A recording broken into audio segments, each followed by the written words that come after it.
The city has proposed what I believe to be an eminently reasonable funding formula, where the cities, the Calgary Sports and Entertainment Corporation, the Flames owners, and users of the facility each contribute 1/3 of the direct costs, $185 million each.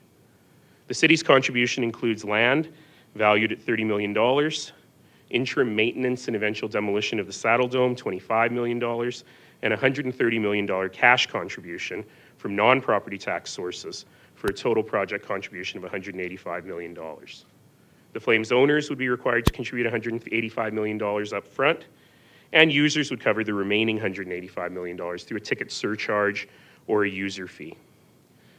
I'm actually quite glad that they released their position today, but you're not going to be very surprised that we have a little different interpretation than they do. Their proposal has us not only paying for everything, but more when you consider incremental taxes. So let's look at 1/3, 1/3, and 1/3 and see what that means. So Flames cash comes from Flames revenue. I think we can all agree on that. User fees comes from Flames revenue. I think we can all agree on that. And in whatever form they want this payback comes from Flames revenue as well.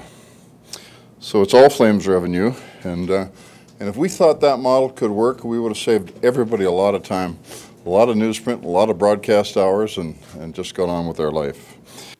You'll notice that even in this model, CSEC gets 100% of the revenues and profits from the arena. And it's important for us to remember that. The goal of building a new arena is not to win a Stanley Cup. It's not to invest in a better team on the ice. The goal of building a new arena is to make more money.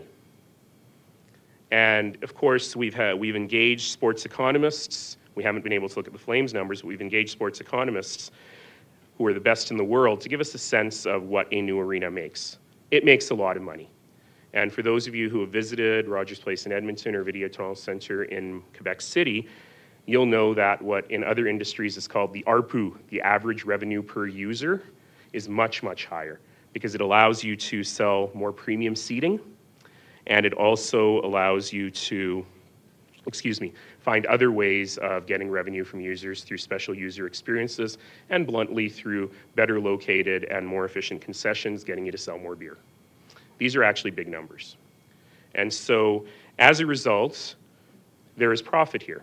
And our argument is that the city needs to somehow share in the upside if we're going to share in the cost. We want to ensure that the public knows that the 5 men and their families who helped build this city, who employ tens of thousands of people, have provided tens of millions, hundreds of millions of dollars in philanthropy, and in spite of no good financial sense, have and will strive to keep professional and amateur sports as a beneficial and valuable part of our culture.